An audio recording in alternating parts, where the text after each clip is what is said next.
এবার পতেঙ্গার বে টার্মিনালের পাশাপাশি মাতারবাড়ি গভীর সমুদ্র বন্দরকে পুঁজি করে ফিডার বন্দরের পরিবর্তে চট্টগ্রাম বন্দরকে রিজিওনাল হাব হিসেবে গড়ে তোলার প্রক্রিয়া শুরু হয়েছে। অন্তত 12 বিলিয়ন মার্কিন ডলার বিদেশি বিনিয়োগের আশ্বাসে ইউরোপ আমেরিকাগামী জাহাজ চলাচলে এই বন্দরকে ট্রান্সশিপমেন্ট গন্তব্য হিসেবে গড়ে তোলা হবে। মাত্র 6টি কন্টেনার হ্যান্ডেলিং এর মাধ্যমে যাত্রা শুরু করা চট্টগ্রাম বন্দর এখন বছরে হ্যান্ডেলিং করছে 32 লাখের বেশি কন্টেনার এবং 11 কোটি মেট্রিক টনের বেশি খোলা পণ্য। অথচ এখন এই বন্দরকে ফিডার বন্দর হিসেবে বিবেচনা করছে বিশ্বের শীর্ষ স্থানীয় শিপিং কোম্পানিগুলো।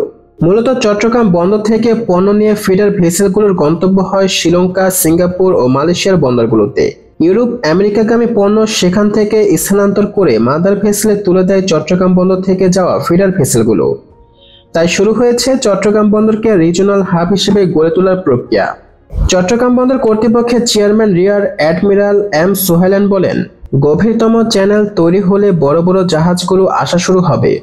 এছাড়া ক্যাপাসিটি, আধুনিক প্রযুক্তি ও যোগাযোগ বেড়ে গেলে স্বয়ংক্রিয়ভাবেই যে কোনো বন্দর হাবে রূপান্তরিত হবে। আগামী 3-4 বছরের মধ্যে শুধুমাত্র চট্টগ্রাম বন্দরকে আরো সময় উপযোগী করে তুলতে প্রায় 11 থেকে 12 বিলিয়ন মার্কিন ডলার খরচ করার পরিকল্পনা রয়েছে।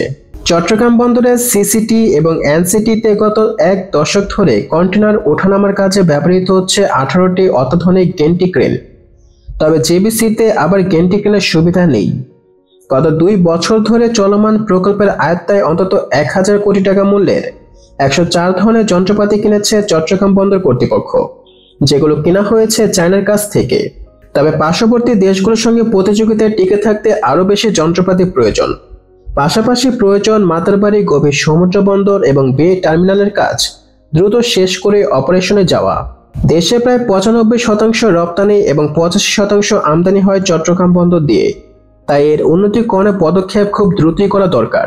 এই বন্দর যদি একটা হাবে পরিণত হয় তাহলে বাংলাদেশ থেকে বিশ্বের বিভিন্ন প্রান্তে পণ্যের আমদানি রপ্তানি সম্ভব হবে।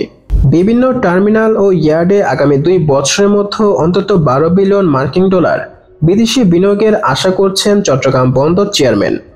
এর মধ্যে অর্থায়নের ক্ষেত্রে বিশ্বব্যাংক, JICA, Singapore port authority, DP World, Red Sea Gateway, Abu Dhabi বন্দর, ডেনমার্কের মার্কসল্যান্ডের মতো বিশ্ববিখ্যাত বন্দর এবং শিপিং কোম্পানি প্রতিষ্ঠান রয়েছে।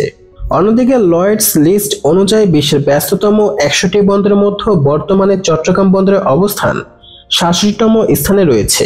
দর্শক, এই খবরের ব্যাপারে আপনাদের মন্তব্য অবশ্যই কমেন্টের মাধ্যমে জানিয়ে দিবেন।